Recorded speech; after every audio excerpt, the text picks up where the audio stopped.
Vamos abrir a Bíblia no livro de Colossenses, capítulo 2, versículo 13 até o versículo 15. Colossenses, capítulo 2, versículos 13 até o 15. Diz assim a palavra do Senhor: Antigamente vocês estavam espiritualmente mortos por causa dos seus pecados, e porque eram não-judeus e não tinham a lei. Mas agora Deus os ressuscitou junto com Cristo.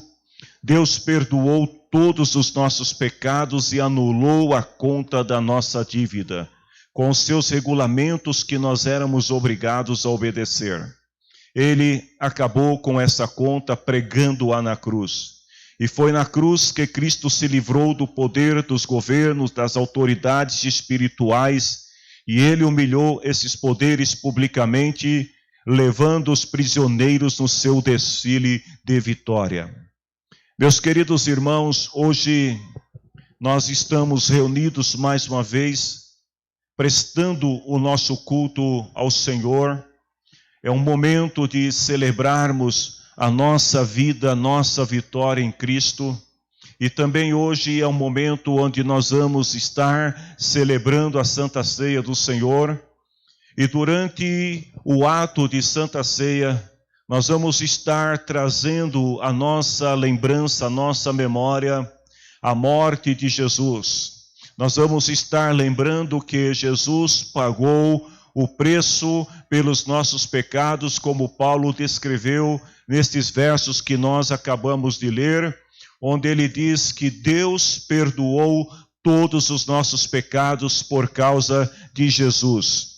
Notem, queridos, que a humanidade estava e ainda se encontra afastada de Deus por causa do pecado. Lá em Romanos capítulo 3, versículo 23, Paulo diz que todos pecaram e destituídos estão da glória de Deus. Ou seja, a humanidade se afastou da presença gloriosa de Deus por causa de seus pecados. E esse distanciamento causou uma ruptura muito grande entre o homem e Deus, levando toda a humanidade a viver num estado de condenação eterna distante do Senhor. Nenhuma riqueza no mundo poderia pagar o preço da salvação do pecador. Por mais que alguém tivesse riquezas, ouro e prata, esses valores eram insuficientes para pagar a sua salvação. Porém, Jesus, ele pagou o preço da nossa redenção. Um preço superior a toda e qualquer riqueza do mundo. Jesus pagou esse preço e nos deu a liberdade de poder escolher e decidir qual o caminho que nós vamos seguir, ou o caminho da vida, ou o caminho da morte. Lá em 1 João capítulo 1, 1 Pedro 1, 18 e 19, o apóstolo diz assim: pois vocês sabem que o preço que foi pago para livrá-los da vida inútil que herdaram dos seus antepassados. Esse preço não foi uma coisa que perde o seu valor como o ouro ou como a prata, ou seja, um valor incalculável. Vocês foram libertados pelo precioso sangue de Cristo, que era como um cordeiro sem defeito e sem mancha.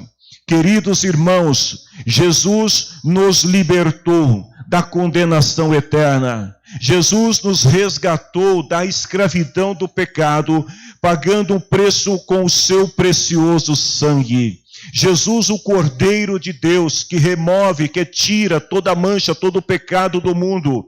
Ele se torna humano como nós, habita entre nós, e em sua humanidade, Jesus vence o poder do pecado e da morte.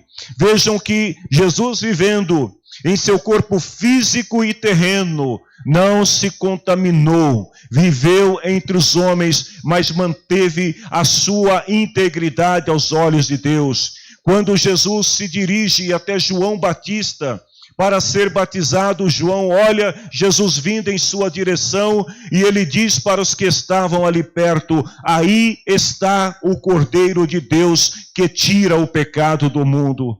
Queridos, nesta noite nós celebramos que Jesus Cristo morreu por causa dos nossos pecados. Lá em 1 Coríntios 15:3, Paulo fala assim: eu passei para vocês o ensinamento que recebi, que é da mais alta importância. Jesus Cristo morreu pelos nossos pecados. Vejam, queridos, que o salário do pecado é a morte. A humanidade estava destituída espiritualmente de Deus. Ou seja, as pessoas estavam distanciadas de Deus, o Criador. Mas Jesus, ele devolve esta vida espiritual, esta comunhão com Deus, quando ele na cruz, ele entregou a sua vida por amor a nós. Em Romanos 6:23, Paulo disse: o salário do pecado é a morte, é a separação de Deus. Mas o presente gratuito que Deus nos deu por intermédio de Jesus Cristo é a vida eterna. É isto que nós estamos celebrando nesta noite. A Bíblia também vai dizer que Jesus, em sua morte, ele despojou os principados, as potestades que imperavam sobre a humanidade. O povo estava vivendo em trevas, mas como nós lemos no texto inicial, Colossenses 2:15, Paulo diz: na cruz, Cristo se livrou do poder dos governos, das autoridades espirituais e humilhou esses poderes publicamente, levando os prisioneiros em seu desfile de vitória. Ou seja, enquanto Jesus estava na cruz, enquanto seu corpo estava ali na tumba e os seus inimigos estavam celebrando a vitória, achando que Jesus tinha morrido, que tudo tinha acabado, na verdade Jesus estava triunfando sobre Satanás. E para aqueles que creem em Jesus, Paulo declara que por causa desta vitória de Jesus, nós nos tornamos mais do que vencedores. Em Romanos capítulo 8, a partir do versículo 32, se não me engano, Paulo começa a falar sobre algumas situações que podem afetar a nossa vida no dia a dia. Ele cita a fome, ele cita a tribulação, ele cita muitas outras coisas, e no versículo 37 ele fala assim, que em todas essas situações nós temos uma vitória completa por meio daquele que nos amou. Nem os problemas de ordem natural e nem os problemas de ordem espiritual podem nos afastar do amor de Deus. É isto que Paulo diz. Ele fala: eu tenho certeza que nada vai nos separar do amor de Deus. A morte e a vida, os anjos, as autoridades, os poderes celestiais, o presente, o futuro, o mundo de cima, o mundo de baixo, em todo o universo, não há nada que possa nos separar do amor de Deus que é nosso por meio de Jesus Cristo, nosso Senhor. É por isso que hoje nós celebramos a vida de Jesus, nós celebramos o sacrifício de Jesus, nós celebramos a ressurreição de Jesus e nós celebramos a volta de Jesus, que estamos aguardando, esperando o dia que ele vai voltar. Oh, aleluia! Na cruz, Jesus anulou a sentença de punição que pairava sobre nós.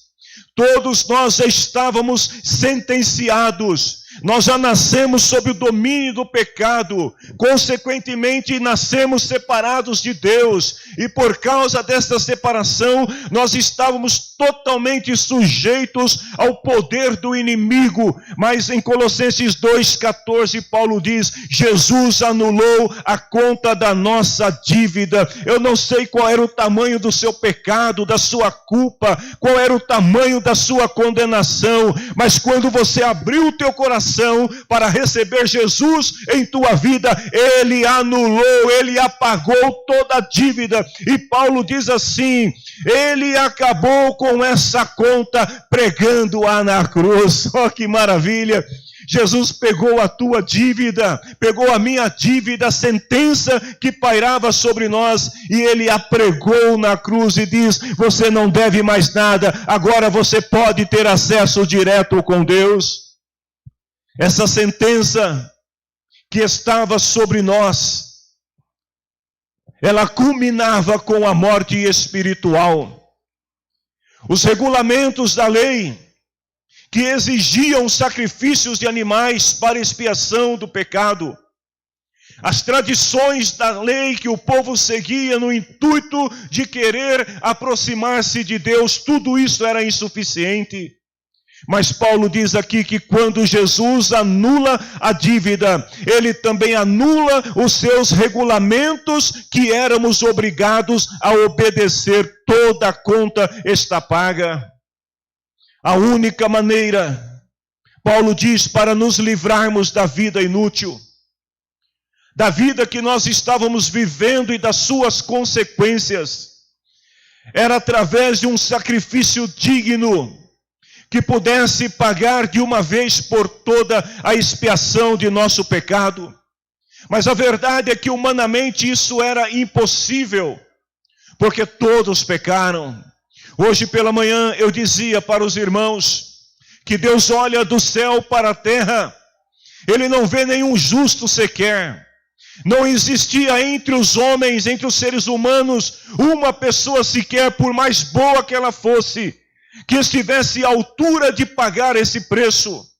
Não existia ninguém que pudesse oferecer um sacrifício digno em favor de toda a humanidade, porque todos pecaram. Então era preciso encontrar um substituto. Se você voltar as páginas da tua Bíblia para o Antigo Testamento, você vai ver que os israelitas, eles encontraram uma maneira de sacrificar ao Senhor e de alcançar a expiação de seus pecados. Eles ofereciam animais, era uma espécie de substituição para a remoção de seus pecados. Mas a verdade, queridos, é que o sacrifício dos animais eram insuficientes. O sacrifício dos animais eram de pouca duração. Os sacrifícios de animais não tinham nenhum efeito na eternidade. E os sacrifícios de animais que os judeus ofereciam a Deus para a expiação de seus pecados era insuficiente para pagar a dívida de seus parentes, de seus amigos e de toda a humanidade. Mas quando Jesus aparece, o Cordeiro de Deus que tira o pecado do mundo, quando Jesus, o seu corpo é levantado na cruz, e ele declara suas últimas palavras, está tudo consumado.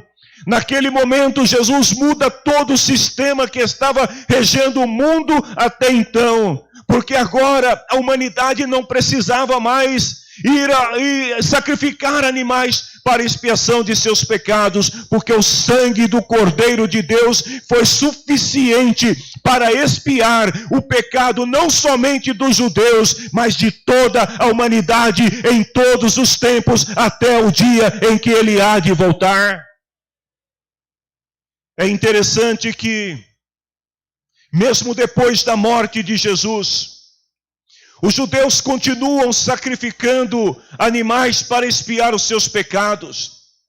Mesmo depois de Jesus ter sido levantado na cruz, e os gentios terem aceitado esta mensagem de salvação, de perdão através de Cristo, muitos judeus se reconciliaram com Deus através de Cristo, mas ainda haviam alguns que estavam presos aos seus regulamentos, às suas tradições, que estavam presos ainda ao pacto da antiga aliança e continuavam sacrificando animais.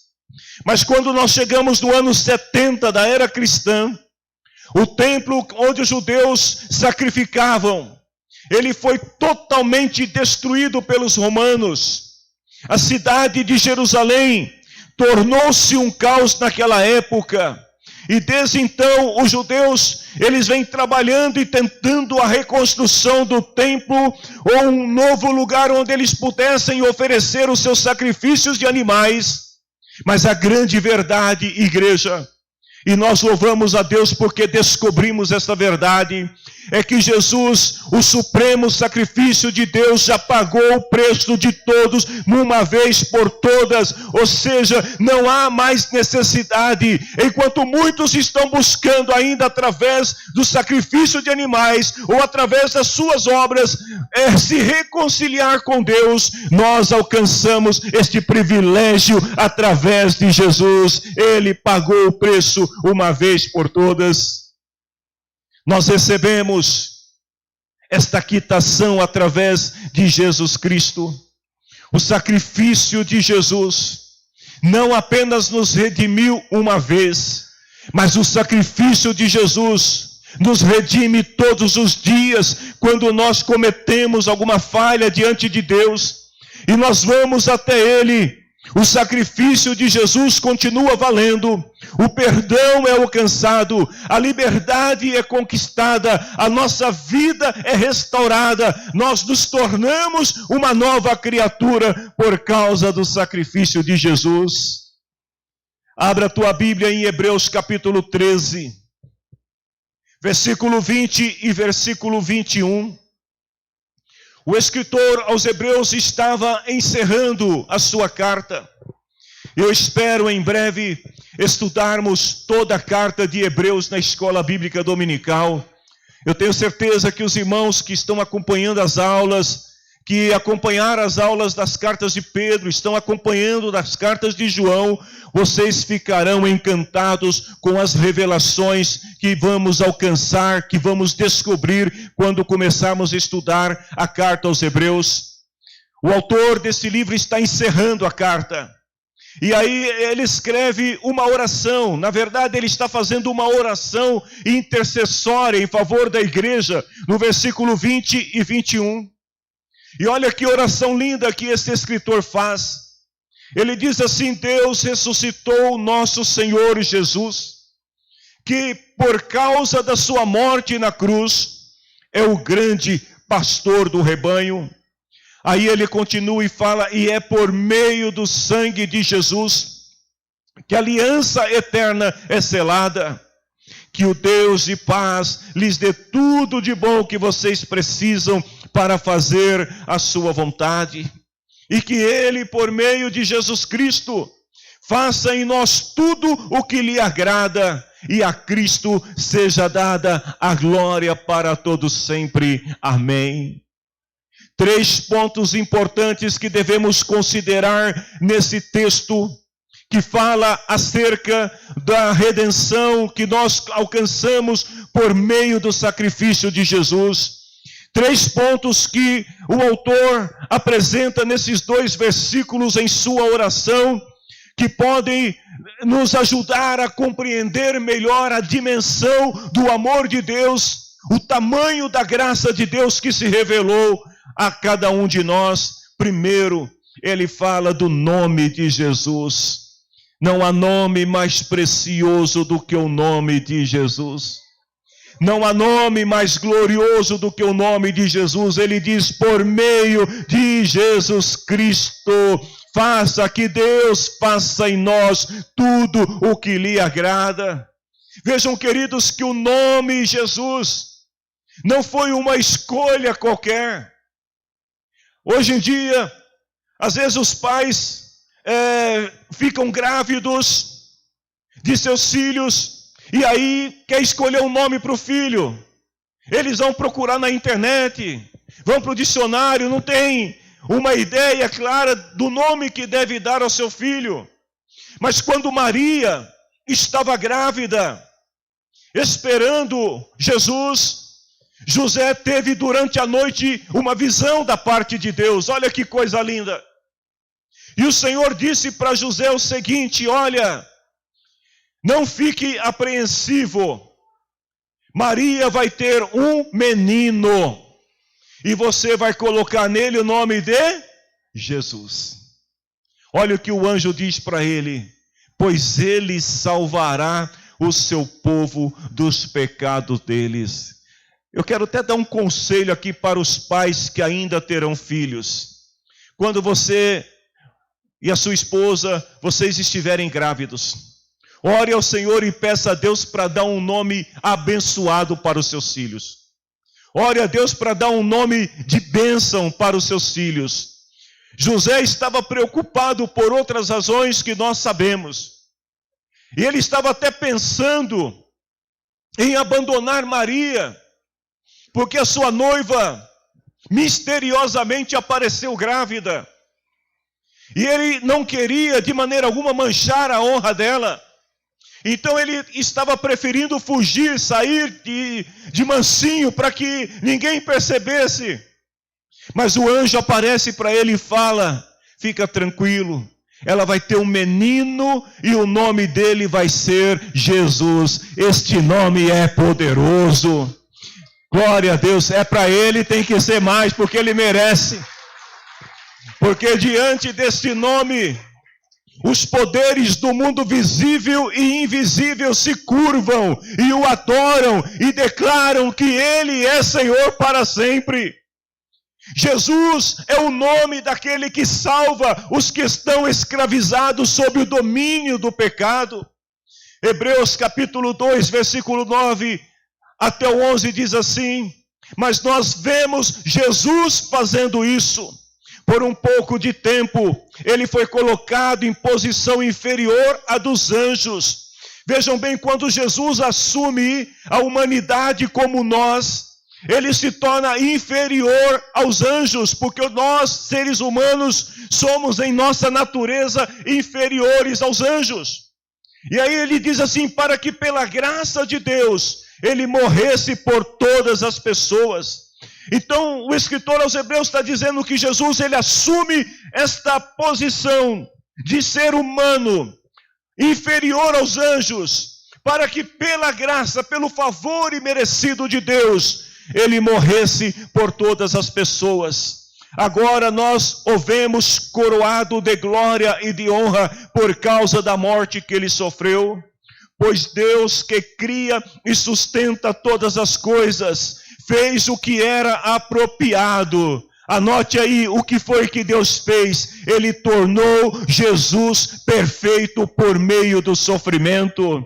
E Deus fez isso a fim de que muitos, isto é, os seus filhos, vocês que estão aqui, que foram adotados pela graça de Deus, que se tornaram filhos pela graça de Deus, tomassem parte na glória de Jesus.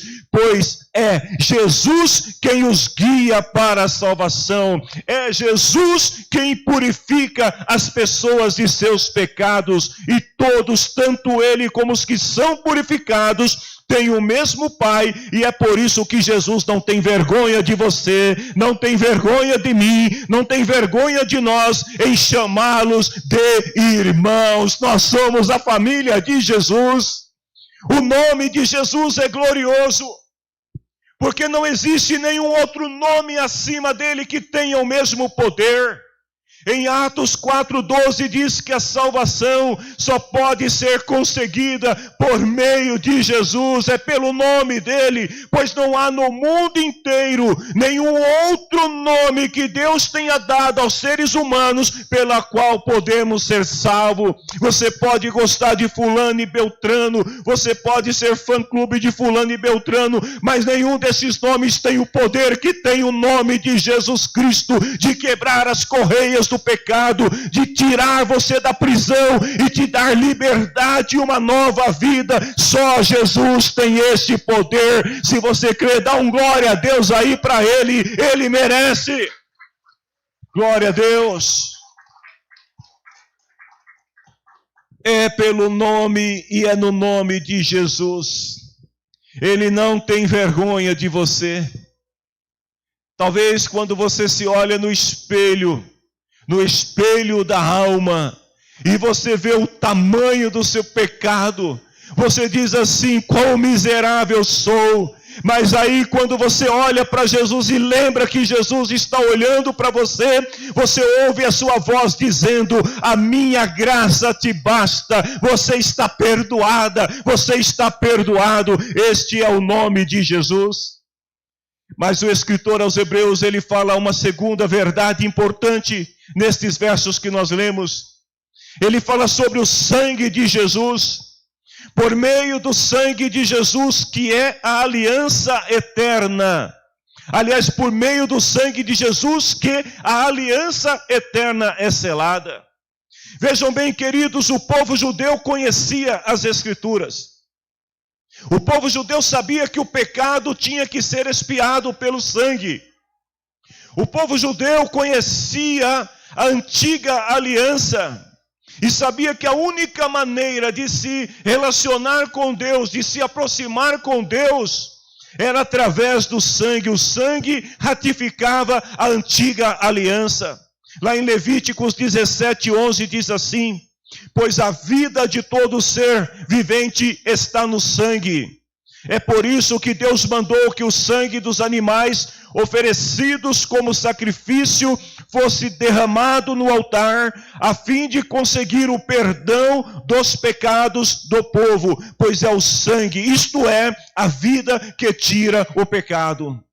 Então os judeus sabiam disso, por isso que uma vez por ano, os judeus se organizavam e com suas famílias iam até o templo.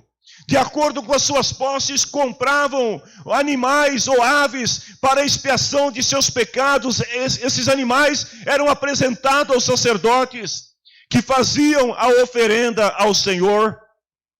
Então, de acordo com o simbolismo da antiga aliança, sem derramamento de sangue não haveria remissão. Hebreus 9, 18 e 22. É por isso que a primeira aliança entrou em vigor somente com o uso do sangue de animais. Por quê? Porque não havia entre os seres humanos alguém que fosse santo o suficiente para poder derramar o seu sangue para a expiação do pecado dos outros. Então os animais acabavam substituindo aquele que tinha pecado. E através da morte, do derramamento de sangue desse animal, o judeu se considerava purificado de seu pecado. Eu sei que pode parecer estranho para você entender isso, mas vem na escola dominical que você vai entender tudo o que eu estou falando. Vejam bem, em primeiro lugar, Moisés anunciou ao povo todos os mandamentos que estavam na lei. Depois, o que Moisés faz? Ele pega o sangue dos bezerros, dos bodes, mistura com água e começa a borrifar sobre o livro da lei, e todo o povo, usando lã tingida de vermelho e sopo. Versículo 20. Então ele disse: este é o sangue que sela a aliança que Deus mandou vocês obedecerem. Ou seja, a antiga aliança, ela era selada, era ratificada pelo sangue de animais. Mas o grande problema é que o sangue do animal era insuficiente para poder remir todo o povo, para remir o pecador por um tempo eterno, ou seja, para sempre. Então o escritor aos Hebreus diz assim, que da mesma forma Moisés borrifou sangue sobre a tenda, sobre os objetos usados na adoração. De fato, de acordo com a lei, quase tudo é purificado com sangue, e não havendo derramamento de sangue, não há perdão de pecados. Então essa era a crença dos judeus. Os judeus acreditavam que, para que seus pecados fossem expiados, alguém deveria substituí-los na cena. Alguém deveria pagar o preço por eles. E quem fazia isso? Os animais que eram imolados para expiar os seus pecados. Por essa razão foi que Cristo teve que derramar o seu sangue para ratificar o pacto da nova aliança. Ou seja, na crença dos judeus, alguém só poderia expiar, ter os seus pecados expiados, se houvesse alguém que pudesse derramar o seu sangue por eles. Então Jesus disse em Mateus 26, 28, este é o meu sangue derramado em favor de muitos para perdão dos pecados. O sangue que garante a aliança feita por Deus com seu povo. Ou seja, a aliança de Moisés no Antigo Testamento não era eterna. Era apenas um pacto temporário, era uma sombra daquilo que estava para acontecer, tanto que Hebreus 10:1 diz assim, que a lei foi dada a Moisés, mas ela é apenas um modelo incompleto, um modelo das coisas verdadeiras que vão acontecer, uma sombra das coisas que estão por vir.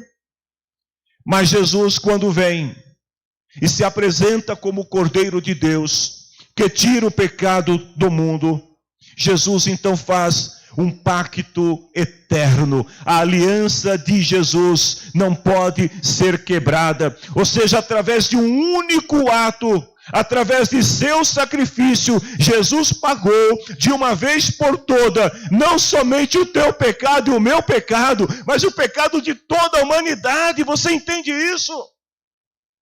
O valor do sangue de Jesus. O escritor aos Hebreus, ainda no capítulo 10, versículo 14, ele fala assim: com um sacrifício só, Jesus aperfeiçoou para sempre os que são purificados do pecado. E em terceiro lugar, o escritor aos Hebreus, ele fala que a ressurreição de Jesus nos assegurou a esperança da vida eterna. Se Cristo houvesse derramado o seu sangue na cruz, e se Cristo não tivesse ressuscitado, o seu sacrifício seria em vão. Mas vejam bem, queridos, que a esperança no coração do crente, ela se dá justamente porque Jesus não ficou na cruz. Jesus não ficou no túmulo, ele ressuscitou, ele venceu a morte, e por isso ele diz: eu sou a ressurreição e a vida, e quem crê em mim, ainda que esteja morto, viverá. Jesus é a vida. A ressurreição de Jesus é a maior afirmação da aprovação de Deus sobre o seu sacrifício. 1 Coríntios, capítulo 15, versículo 14. Paulo fala assim, que se Cristo não foi ressuscitado, nós não temos nada para anunciar, vocês não têm nada para crer. Se Jesus tivesse ficado lá na cruz, se o corpo de Jesus tivesse perecido ali no túmulo, Paulo diz, a nossa fé seria em vão. O evangelho não existiria. Sabe qual é a essência das boas novas que a igreja de Cristo anuncia para aquele que está vivendo sob o domínio do pecado? É que Jesus ressuscitou, ele venceu o pecado, ele venceu a morte, e assim como ele venceu, todos aqueles que crerem nele também hão de vencer e hão de ressuscitar no grande e glorioso dia, quando as trombetas de Deus tocar, e nós estaremos para sempre com o Senhor. Só quem crê no arrebatamento dá um glória. Oh, aleluia, esta é a nossa esperança. É claro que enquanto estamos nesta vida, somos agraciados pelas bênçãos adicionais que o Evangelho proporciona na vida das pessoas. Enquanto nós estamos vivendo nesta vida, ainda que atribulados muitas vezes, ainda que perseguidos muitas vezes, ainda que odiados muitas vezes, mas nós desfrutamos da graça de Deus nesta vida. Mas se você acha que ser crente hoje é bom, te prepara para o arrebatamento, vai ser muito melhor ainda. Não dá para comparar, é inigualável aquilo que Deus tem preparado e reservado para o seu povo. Quando Deus ressuscitou Jesus dos mortos, o que representa a ressurreição de Jesus para nós? Vejam, quando Deus ressuscitou Jesus dos mortos, Deus estava declarando que o sacrifício de Jesus foi aceito diante dele. Os animais no antigo pacto, quando eles eram mortos, eram imolados, e o sangue deles se esvaía sobre o altar. Os animais morriam e tudo se acabava. Mas o Cordeiro de Deus é diferente. Ele derrama o seu sangue na cruz, e do céu Deus está vendo tudo. E no terceiro dia ele ressuscita, para testemunho de todos. Deus estava dizendo, o sacrifício de meu filho foi aceito, ele é válido. Agora, humanidade, vocês podem se reconciliar com Deus, porque Jesus abriu a porta. Eu estou terminando esta palavra É por isso, queridos, que nós celebramos a Santa Ceia do Senhor.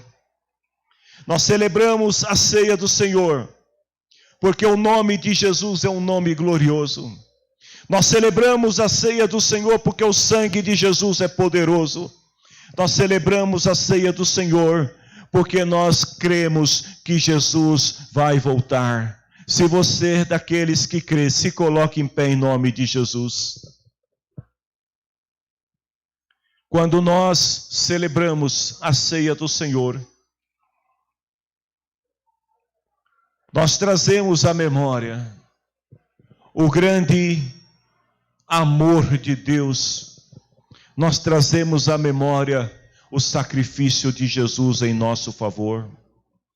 Quando nós tomamos o pão e bebemos do cálice, nós estamos anunciando e declarando que pela graça de Deus nós somos salvos e que estamos esperando Jesus até que Ele volte. 1 Coríntios capítulo 11, versículo 23 a seguir. Porque eu recebi do Senhor este ensinamento que passei para vocês, que o Senhor Jesus, na noite que foi traído, pegou o pão, deu graças a Deus, depois partiu o pão e disse: isto é o meu corpo que é entregue em favor de vocês, façam isto em memória de mim. Também depois de cear, pegou o cálice e disse: este cálice é a nova aliança feita por Deus com o seu povo, aliança que é garantida pelo meu sangue. Cada vez que vocês beberem desse cálice, façam isto em memória de mim. E Paulo conclui no versículo 26 dizendo: de maneira que cada vez que vocês comem do pão e bebem do cálice, vocês estão anunciando a morte de Jesus até que Ele venha. Vocês estão dizendo: Jesus morreu, ressuscitou e Ele vai voltar. Esta é a nossa esperança. Eu quero orar com vocês neste momento. Eu não sei como foi a tua semana. Talvez para muitas pessoas a semana de Santa Ceia é uma semana de prova, né? Mais do que nas outras. Muitas vezes acontecem coisas, situações, para tentar te paralisar, para tentar roubar a tua fé, para tentar te desanimar. Acontecem situações das mais diversas para tentar impedir você de participar deste momento, que é o momento em que celebramos a nossa vitória em Cristo, a nossa esperança em Cristo. Não sei como foi o teu dia e a tua semana, mas eu tenho uma boa palavra para o teu coração nesta noite. Jesus Cristo te perdoa de todos os pecados. Se ao tomar a ceia do Senhor, você entender o grande amor de Deus, a importância do sacrifício de Jesus, Paulo diz assim: se você discernir o corpo e o sangue do Senhor, você terá a bênção do Senhor sobre a tua vida, você vai alcançar o perdão. Então eu quero orar com você neste momento, em nome do Senhor. Nós oramos neste momento. Oramos, Senhor, porque nós estamos aqui. Nós somos, Senhor, o teu povo, a tua igreja, por causa da tua graça que nos alcançou. Se não fosse o sacrifício de Jesus, se não fosse, Senhor, esta revelação que chegou através de nós, até nós, através da tua palavra, nós estaríamos perdidos. Mas obrigado, Deus, porque o teu amor por nós é um amor tão grande, é um amor incomparável, que mesmo sendo pecadores, mesmo não sendo merecedores, o teu amor nos alcançou. E nós queremos nesta noite celebrar, Senhor, esta redenção, esta remissão, o perdão que nós alcançamos através de Cristo. Muito obrigado, Senhor, pelo perdão de nossos pecados. Graças a Deus. Quando você estiver ceando, lembre disso. Deus perdoou todos os nossos pecados e anulou a conta de nossa dívida. Na cruz, Cristo se livrou do poder dos governos e autoridades do mundo espiritual. Portanto, todas as vezes que comerem do pão e beberem do cálice, anunciem a morte do Senhor até que Ele venha. Podem celebrar, queridos. Nós amamos ao Senhor. Se você reconhece o quanto Deus te ama, se você reconhece o quanto a graça de Deus é preciosa na tua vida, então adore ao Senhor e diga a Ele com suas próprias palavras o quanto você o ama. Declare a sua fé e o seu amor ao Senhor. Adore o nome do Senhor Jesus.